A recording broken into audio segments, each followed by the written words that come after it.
Bukti keterlibatan lemah, praktisi hukum sebut Teddy Minahasa bisa saja bebas.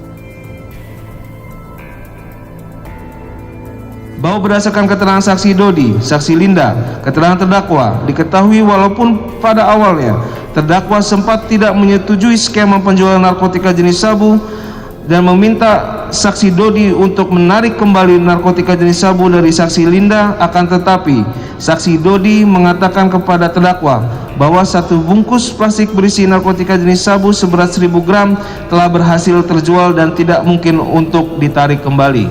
Sementara sisa 4 bungkus plastik dengan masing-masing berisi narkotika jenis sabu seberat 4000 gram masih dalam keadaan utuh.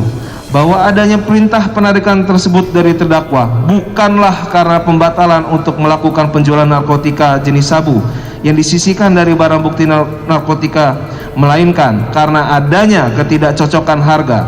Hal ini menunjukkan bahwa terdakwa tetap pada rencana awalnya, yaitu untuk menjual narkotika jenis sabu tersebut, dan sama sekali tidak ada niat untuk membatalkan penjualan tersebut. Namun terdakwa pada saat itu meminta melakukan penarikan hanya dikarenakan adanya ketidakcocokan harga dengan saksi Linda Pujiastuti. Dengan memfokuskannya ke Teddy, maka seolah-olah akan ringan atau akan bebas klien mereka. Itu suatu strategi yang total salah. Lihat kasus Sambo mengenai perintah atasan ke ajudan, kurang apa lagi? Tapi kan kena semua. Sekarang Dodi kenapa? 20 tahun.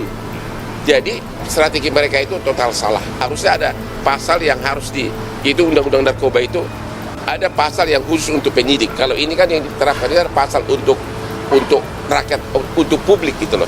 Mengenai pasal undang-undang narkobanya salah pasal. Ya. Anda yakin bahwa harusnya Teddy bisa bebas langsung? Kenapa? Kalau dari hukum acara, ya. Dari hukum acara ya. Bukti yang berpotensi besar dampaknya kalau sampai lalai menjaganya, Mas Bayu. Lalai saja bahaya, apalagi dengan kesengajaan menghilangkan atau menyelewengkan barang bukti ini.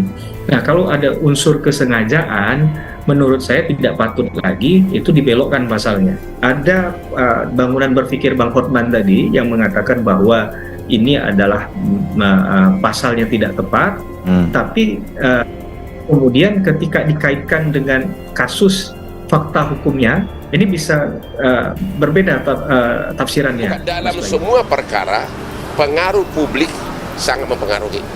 Saya tidak mengatakan tidak objektif, tapi hakim adalah manusia. Dalam semua perkara, opini publik sangat mempengaruhi. Itu aja, apalagi ini narkoba. Jadi, di tingkat pengadilan negeri, itu paling sering terjadi. Pelanggaran hukum acara, ingat ini yang paling penting. Pelanggaran hukum acara, hukum formal, berakibat dakwaan batal. Dan hampir semua saksi ahli dalam persidangan ini yang saya tanya juga mengatakan begitu, termasuk bahkan Dr. Eva, saksi dari JPU. Saya tanya begini-begini, ya batal demi hukum, batal demi hukum. Dua bukti yang digunakan untuk menjerat Irjen Pol Teddy Minahasa atas kasus peredaran narkoba dinilai cukup lemah dan mampu membuat terdakwa dibebaskan. Hal itu disampaikan oleh praktisi hukum Erwin Kalo dalam sebuah pernyataan pada Rabu 29 Maret. Erwin menilai dua alat bukti, yaitu percakapan WhatsApp dan pengakuan tersangka, tidak kuat dijadikan sebagai bukti sesuai dengan hukum pembuktian. Karena bukti itu lemah, berarti Pak Teddy itu harus bebas. Begini logikanya. Setiap putusan pidana itu berbunyi begini, terbukti secara sah dan meyakinkan.